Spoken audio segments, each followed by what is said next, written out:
Well, okay, everybody, I am here at Owen Cyclery in Hickson, Tennessee. Got my buddy Eric Hunt with me, and today we're going to talk about shoes, how to pick the best shoe.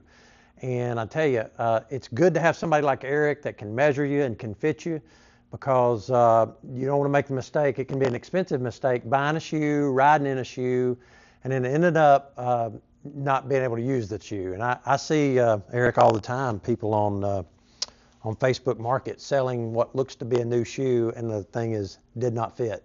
Exactly. So Yeah. That's one thing that I know. We live in a world where there's lots of internet buying and so yeah, forth, but shoes are something that you definitely need to buy in person okay, if you have the opportunity yeah, to do it. So today I'm going to kind of talk about the different types of shoes.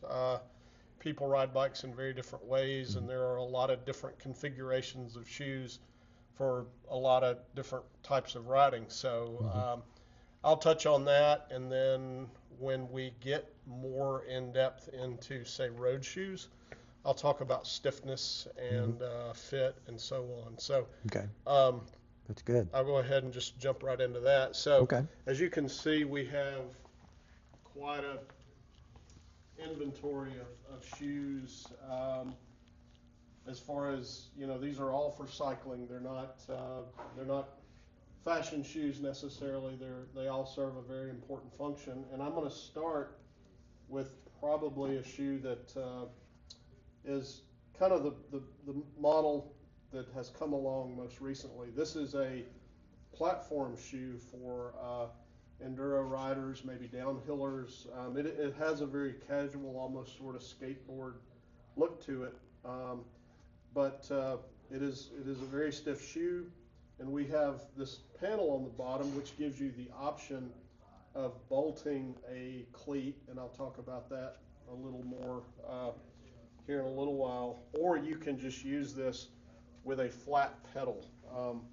So a pedal much like this that simply you put your foot on. There are little studs on the pedal which actually grip into the bottom of the shoe. A lot of free riders really like this setup because if they're jumping and they are maybe in a situation where they feel like they're about to crash, they can pull their feet off here, let go of the bike, and simply kind of follow the ground without getting tangled with the bike. So this is these days a pretty common way for free riders to sort of get better performance out of their bike by using a dedicated bike shoe, and giving them just better ability to you know have something kind of grippy but also be able to get off very quickly. So we also have this style of shoe which is a bit stiffer than the first shoe we looked at. This is a mountain bike shoe. If you were going to kind of give it a classification, but people that use this shoe may also be into touring, commuting, everyday casual riding, which it's totally fine to wear a bike shoe, again, without the cleat. And that's what this little panel here is made to do, is you have a, I just kind of grabbed this as an example. This is the cleat that would go on the bottom of this shoe, and there are two bolts that would go into these paired holes. And the reason there are 4 holes here is you actually can dial in the fit or the position of the cleat relative to where it's at on your foot. So you'll get a lot of opinions on where it should be, but typically you want the placement of this cleat just maybe just a little behind the ball of your foot, where your toes and your foot kind of come together is sort of ideal. And then you also have some variance as far as how far over to the right or left you can place this cleat when you're setting it up on the shoe.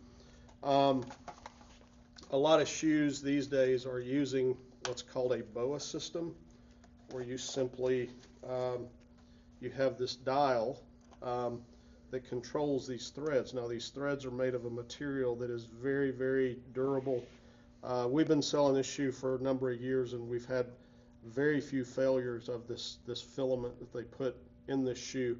So to close it, you simply push on this knob, you'll hear it click, and this will dial the tension of the shoe down on your foot. And then to get out of it, you pop it, you spread the shoe open, and then you can just pull your foot right out. So it's a very convenient way to kind of fit the shoe quickly. You can also be pedaling the bike, pop this out, kind of readjust the tension you want on your foot. So it's something you can kind of work with as you're actually riding the bike. So that's kind of a nice thing. Pretty nice.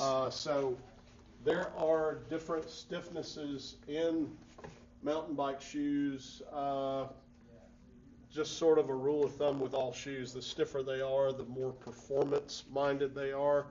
So every bit of your energy is going into the bike as you pedal on a stiffer shoe, but if you back off that stiffness, you do gain a bit more comfort. So if you're more casual, you probably don't want an absolute stiff shoe, but if you're racing, maybe you like to ride fast and you're playing with Strava segments and so forth, shoes will really enhance your performance when you're riding a bike.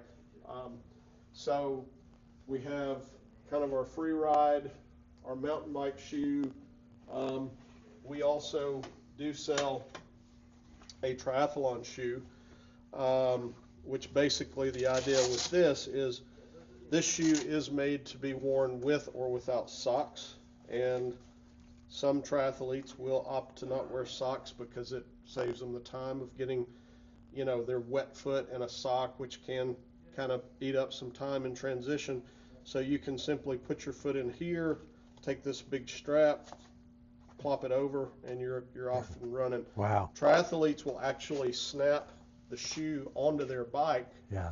I've seen that. And then when they come into transition, they'll actually pedal their foot on top of the shoe, get a little momentum, and then simply put their foot in, pull the strap over, and they're off and running. So wow. This is a really, really quick shoe to get on your foot. And then we also have just a traditional road shoe. And this is true of the triathlon shoe as well. If we compare the bottom of this shoe with the mountain bike shoe, we see that the cleat pattern is very different from a mountain bike shoe to a road shoe. Road shoes use a cleat that is shaped like a big plastic triangle here.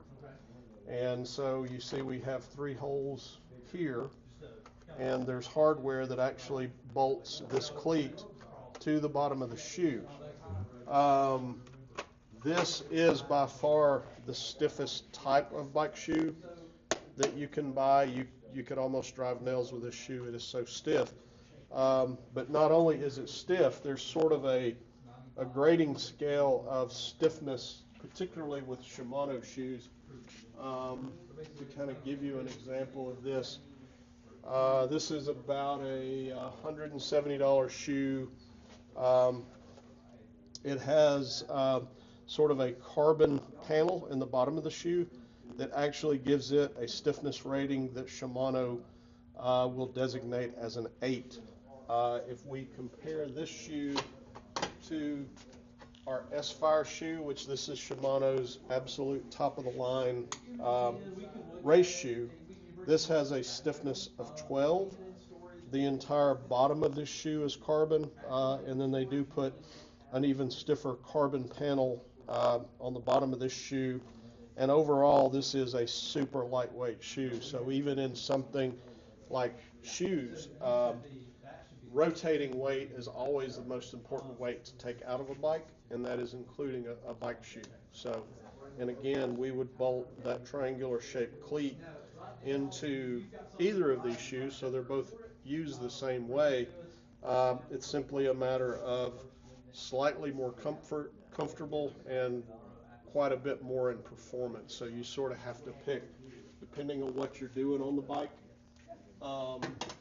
And obviously we buy shoes to sort of interact with different types of pedals. And so now I can kind of talk to you guys about pedals a little bit. Okay. And pair one with the other, and we'll take a look at that. All right, our next video, guys, we'll talk about pedals. So if you like what you see, please like our videos, share our videos, and subscribe. Thank you so much.